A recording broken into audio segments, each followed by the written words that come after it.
Hi friends, இன்றைக்கி இன்ஸ்டண்ட்டாக மரவள்ளிக்கிழங்கு வச்சு ஒரு சூப்பரான இனிப்பு தோசை தான் எப்படி பண்ணுறதுன்னு பார்க்கலாம். குழந்தைங்களுக்குலாம் ரொம்பவே நல்லது இந்த கிழங்கு தோசை. ஸோ எப்படி பண்ணுறதுன்னு பார்க்கலாம்.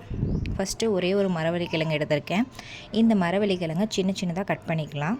ரொம்ப பொடிசாக வேணாம், மிக்சியில் அரைப்பட்டுற அளவுக்கு நீங்கள் கட் பண்ணி வச்சுக்கோங்க. இந்த அளவுக்கு கட் பண்ணி எடுத்தாச்சு. மீடியம் சைஸு அந்த மாதிரி கட் பண்ணி எடுத்துக்கோங்க. இது ஒரு பவுலில் மாற்றிட்டு 2 டீஸ்பூன் ரவை எதுக்காக ஆட் பண்ணுறோன்னா, இந்த மாவோட அந்த குழகுழப்பு தன்மை இந்த ரவை போடுறதுனால அவ்வளோவா இருக்காது. அதனால தான் ரவை போடுறோம். உங்களுக்கு இனிப்புக்கு தகுந்தாப்பில் வெல்லமோ நாட்டு சர்க்கரையோ கருப்பட்டியோ எது வேணாலும் ஆட் பண்ணிக்கோங்க. இந்த மிக்ஸி ஜாரில் போட்டு நல்ல ஒரு ஃபைன் பேஸ்ட்டாக அரைச்சி எடுத்துகிட்டு வந்தோன்னா, அது கொஞ்சம் கூட தண்ணி சேர்க்கலை, தண்ணி சேர்க்காம தான் அரைச்சிருக்கேன். இப்போ 2 டேபிள் ஸ்பூன் அரிசி மாவு. எதுக்காக அரிசி மாவு சேர்க்குறோன்னா, அந்த மாவு கொஞ்சம் கிறிஸ்பியாக இருக்கும். இப்போ அரிசி மாவு போடவும் நம்மளுக்கு மாவு கொஞ்சம் கெட்டியான மாதிரி இருக்கும். லைட்டாக தண்ணி ஊற்றி அந்த தோசை மாவு பதத்துக்கு நம்ம அந்த கன்சிஸ்டன்சியை அட்ஜஸ்ட் பண்ணிக்கலாம்.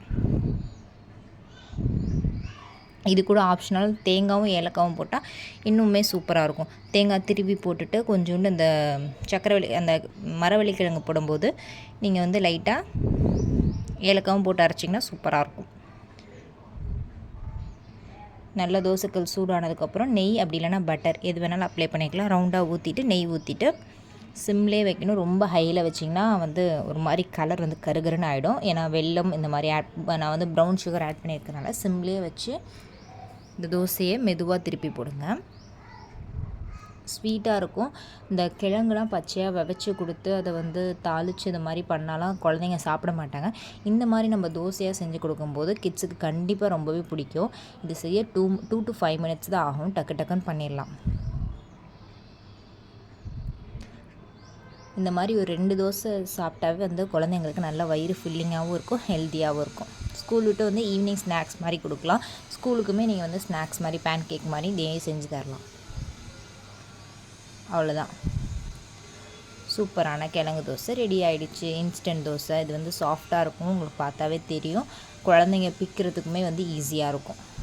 ஆக்சுவலி அந்த கோதுமை மாவு தோசையில் அடை போடுவோல அந்த மாதிரி தான் இருக்கும். நல்லாயிருக்கும், டேஸ்ட்டாக இருக்கும். கண்டிப்பாக ட்ரை பண்ணி பாருங்கள். இந்த வீடியோ பிடிச்சிருந்தா லைக் பண்ணிக்கோங்க, சப்ஸ்கிரைப் பண்ணிக்கோங்க, நோட்டிஃபிகேஷன் பெல் ஐக்கானை கிளிக் பண்ணிக்கோங்க.